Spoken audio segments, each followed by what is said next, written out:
పాపినైన నా కొరకు మరణమును భరించావు, మరణమును సహించావు, జయించావు దేవా. అక్కడే పాయింట్ ఉంటుంది. పరిశుద్ధుడి కోసం చచ్చిపోయా, మంచోడి కోసం ప్రాణం పెట్టాయా, ఇంత చెడిపోయిన నా కోసం ప్రాణం పెట్టావేందయ్యా? అంత ప్రేమించావేంది నన్ను? నా సొంత వాళ్ళే చావరాదా అన్నారు. నా సొంత వాళ్ళే ఎప్పుడు చేస్తావు నువ్వు అన్నారు. నీతో ఒక బతికన్నా బతుకుతున్నావా నువ్వు అన్నారు. ఛీ, చావరాదు అన్నారు. నా కోసం నువ్వు చచ్చిపోయాయిందయ్యా. ఇదిగో నా ప్రాణం పెట్టినంతగా నిన్ను ప్రేమిస్తున్నాను అన్నావు. అంత ఏముంది నా దగ్గర? ఏం పనికొస్తాను నీకు? నా వంటి నరుడొకడు నన్ను ప్రేమించిన నా వలన ఫలము గోరు. ఎవరైనా నన్ను ప్రేమించారంటే ఏదో ఒకటి ఆశిస్తారు కదయ్యా. ఏం ఆశించకుండా ఎవరు ప్రేమిస్తారు?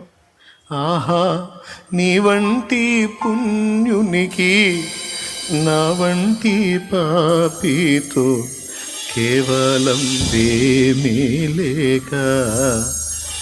నీకేమి లేకయ్యా నన్ను ప్రేమించావు? యేసు నన్ను ప్రేమించినావు, పాపినైనా నన్ను ప్రేమించినావు. ఇంత చెడిపోయిన నన్ను అంత ప్రేమించావే, నిన్నుగాక ఇంకా ఎవరిని ప్రేమించాలి ప్రభువా? నేను నిన్నుగాక ఇంకెవరిని సేవించాలి? నీ కొరకు గాక ఇంకా ఎవరి కోసం బతకాలి? నువ్వే చెప్పయ్యా నాకు.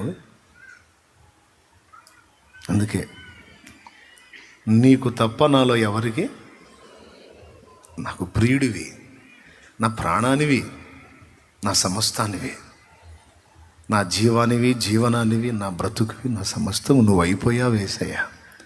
ఇక నీ కొరకే ఈ జీవితం అని ముందుకొచ్చింది సంఘం.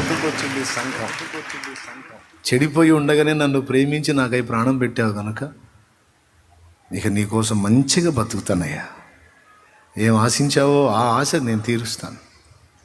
కృతజ్ఞత కలిగి బతుకుతాను.